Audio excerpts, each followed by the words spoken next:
fucker. That's what I told him when we walked out. Hey, What's wrong with John Morgan? did you guys pick Jimmy Crute? Did I pick Jimmy Did you Crute? pick Jimmy Crute? I don't think I picked it. I didn't pick Okay. this fight.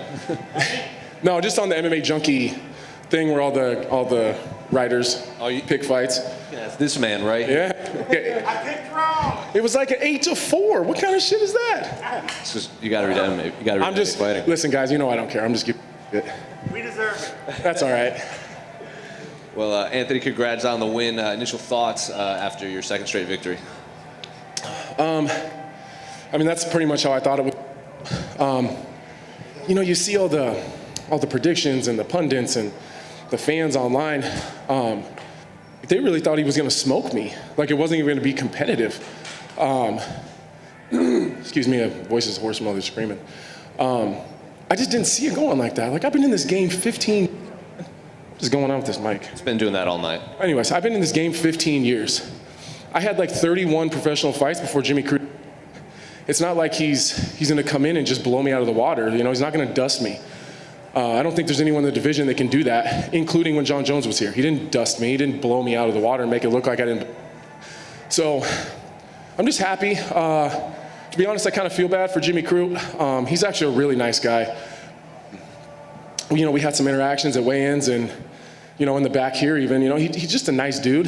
He's going to be really, really good. I can tell he's got the potential in the skill set. He's just got to get the experience. The jab and the leg kick obviously seemed to work with you. Ended the fight. Was that part of the game plan, or just knew something you could take advantage of in the moment? That was the entire game plan. Stick the jab. We did it versus Glover. You know, I think the Glover fight looked very similar to the beginning to that fight. There were circumstances that just didn't work out. So that was it. We don't get it too deep into game plans. We're aware of where he's. We throw the jab, land some leg kicks, and then just instinctually fight from there. Did you know his leg was done at the end of round one? Did you expect him to come back out because the doctor was kind of making him walk back and forth in? I didn't expect him to go back up. As fighters, you know when there's a hard leg kick. I really sunk that one in there. And then his reaction, I thought if we got back up, he wouldn't be able to stand. So credit to him, he lasted longer than I thought he was going to. Even through those grappling exchanges, he still fought through it. So I figured once we sat down, I was kind of not paying attention at first to what I was saying, because I was like, no way he's coming out for that second round. So then they it was like, man, into the first half of that because it looks like he's going to come. What'd you make of the fans being back in attendance, and did you hear the chants in the middle of your fight? That might be my single favorite moment I've ever had in my whole career. Like, the fans going crazy. Like, I've never had reception like that before. I've never fought in the UFC in my home state before. And they were booing him. Like, it was nuts, man. Like, by far my most favorite walkout for sure, but that might be my best moment in my career. And then when do you want to get back in there? Is there any specific names you want moving forward? Man, you guys know me. I don't like fighting in the summertime, so if I can avoid fighting this summer, I will. If a great opportunity pops up that I can't turn down, we'll take it. But yeah, I'd like to take the summer off, keep continuing working, get back and forth to Denver, and just continue better. I need to do a better job of skill building in between fights. So yeah, that's my plan right now. Try holding the microphone's driving me fucking crazy. Try holding it up a bit. Maybe you're covering the receiver at the right bottom. There? No, like hands at the top. Yeah. Like this? That's it. Okay, let's try that. I feel like a rapper. Sure.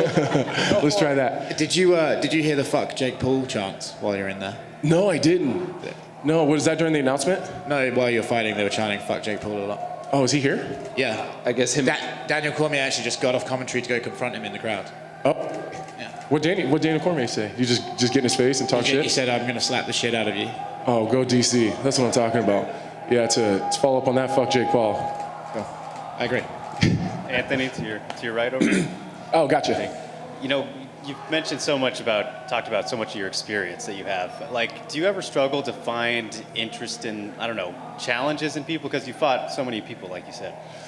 No, I think some of it is my fight style too. Like, I do put myself in some shitty spot, even as well as that fight went for me. You know, I ended up on my back and you know, he took my back on my way up. Like, I still end up in, so guys are still really competitive. So yeah, All the motivation I need is in trying to get to the world title. That's it, man. That's all I need. And commentary was really kind of pointing out your jab in this fight. Is that something you feel is maybe an underappreciated part of your game? Yeah, it has been. Well, I think that I would say it was underappreciated myself. I didn't until, I don't know, maybe 2 years ago. I didn't even really pay too much attention to the jab. But as you become a more technical and I don't know, maybe I don't know, like when you have a plan. Like I didn't always have a plan in there. I just kind of went in and fought. So once I really worked on how I tactically approach fights, the jab became a big weapon. Because what just happened? Chris, Weidman just what? Weidman's ankle just completely went out. no, Oh, he got God damn it. He just got silvered. Oh, no. How'd he do it? It looks like he just slipped. The Anderson thing where Anderson had things Fucking way. just had that to him. I know you're right. That thing snapped like when he fought Silva. It literally looked exactly like the same as the Anderson. Wow. Fuck, man. I thought it was the ankle. I mean, the whole thing was. Fuck. Did some of my training camp with Weidman.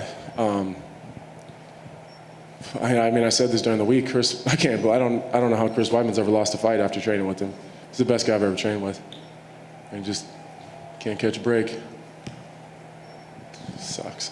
Sorry. Well, anyways, to finish my answer. Being more tactical, I had to bring in the jab because it just sets everything else. The rest of that entire fight was set up by the jab.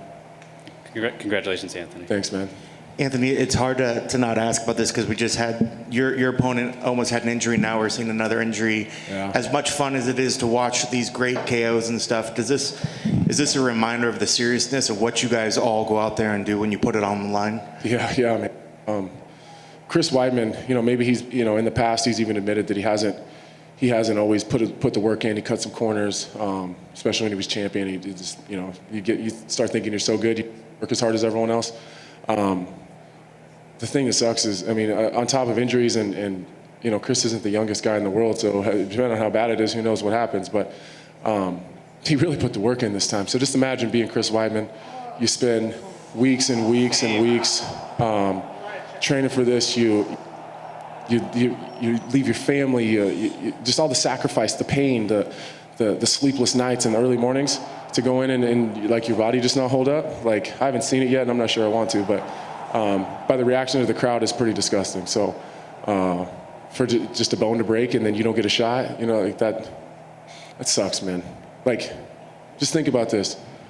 It's gonna suck, and he's gonna probably have to have surgery, right? But he's gonna feel that the rest of his life. Like just for hear those cheers. That's crazy to me. I don't know why the fuck we do this sometimes, to be honest with you. It's crazy. And something I did want to bring back up, you were talking about the leg kicks. Talk a little bit more. It felt like they really were key for you. Is that something that maybe just didn't, up to this point, you maybe didn't utilize them as good because you have so many tools to choose from? Are they becoming more of a bigger part of your game plan? I really started paying attention to the leg kicks. I've always had really, really heavy leg kicks. I think there's some parts of my game haven't always been as developed, so they don't really work their way in. But if you just take just my leg kick, I think I got some of the best leg kicks in the game. It's just really developing everything around it so that I can land those kicks. And I keep saying it all the time, even at 32 years old, 51 fights in 15 years, I feel like I'm just now getting good. Like I feel like I'm just now learning how to fight. Like I'm following a game plan. I'm really tuned in to Mark and Danny and Scott. I don't know, I just feel like I'm finally getting good. I think I've just kind of gritted my way up to this point, but I really feel like I'm getting good now. And now does it feel like, now you got these tough prospects like Jimmy Crute coming up. Have you kind of, even though you are still aiming for the title and all this stuff, have you kind of felt like you've settled into this role as sort of like the gatekeeper? I know in time some people are like, oh, don't give me that title because that's just a guy that's not going to the top. But now you are getting saddled with all these up-and-coming prospects. Is there some pride in there knowing that you are the guy that a lot of these cats have been watching for so long, but then they get to come in and test their skills against you, and you keep showing new wrinkles? Yeah, the pride comes in what I do to those guys when that time comes. And if you really want me to break it down and get really basic with you guys, I made, with bonuses and stuff, I made more money to beat up than I did to fight John Jones. So it's like, you know, if you want to keep feeding me these guys for the same money, the paychecks are the same whether it's Dominic Reyes or Jimmy Crute. That's why I don't really give a shit. I'm not turning down fights. I'm just as motivated. I get just as prepared. But there is part of me that just feels good kind of knocking these guys back down another level because I don't want them to be successful. It's just, it's really proven stuff to myself. Like, I can't wait to get back and be able to sit down on my Instagram and then start sending all these screenshots back to all the people talking shit. I'm petty, man. I really get a kick out of that.